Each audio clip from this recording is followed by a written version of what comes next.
నియోజకవర్గం నుంచి ఎంతమంది అయితే రైతులు గత నెలలుగా గత 2-3 నెలలుగా ఖరీఫ్లో ఎంత బాధపడుతున్నారో ఈ రోజు ఈ సముదాయాన్ని చూడండి మేడం.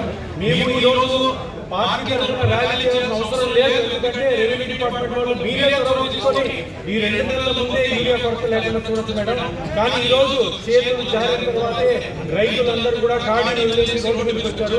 మీరు తప్పకుండా చొరవ చూపి కలెక్టర్ గారితో మాట్లాడతారో సీఎం గారితో మాట్లాడతారో తెలీదు. ఇమీడియట్ గా యూరియాని రిలీజ్ చేయాలా.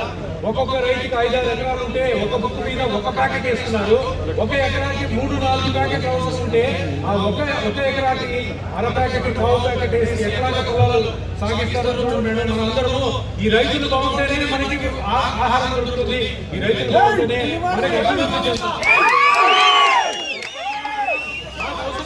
బయటికి రావాలి కానీ రైతుల ఆకలి కేకలు చూసి మేము వచ్చాము. మంచి పొజిషన్ ఉన్నారు, రెవెన్యూ డిపార్ట్మెంట్ ఉన్నారు. తప్పకుండా మీరు కలెక్టర్ గారికి వ్యవసాయ శాఖ మంత్రి గారికి అని చెప్పి ఇమీడియట్ గా యూరియా రిలీజ్ చేయాలి.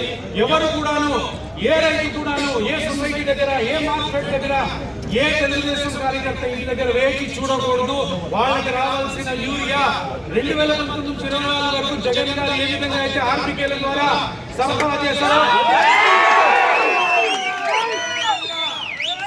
తరంలో యూరియా అందాలి. దాంతో మంచి దిగుబడి రావాలి. రైతన్న తప్పకుండా రైతన్నగా చిరుతో మందహాసం ఉండాలని నా కోరిక మేడం. ఇంకొక మేడం చెప్తున్నాను, పోలీసులు కూడా చెప్తున్నాను, ఈ విప్లవం ఇక్కడితో ఆగదు.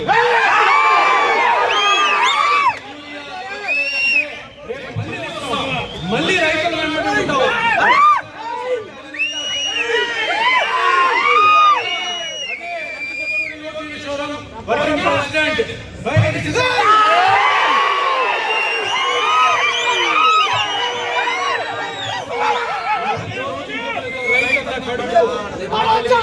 వాళ్ళని తోడుగానే ఉంటామని ఈ రోజు మీ ముందు ఈ సభాముఖంగా మేము ప్రమాణం చేస్తున్నాం. నేను 2 నియోజకవర్గాల ప్రజలు రైతులు కలిపి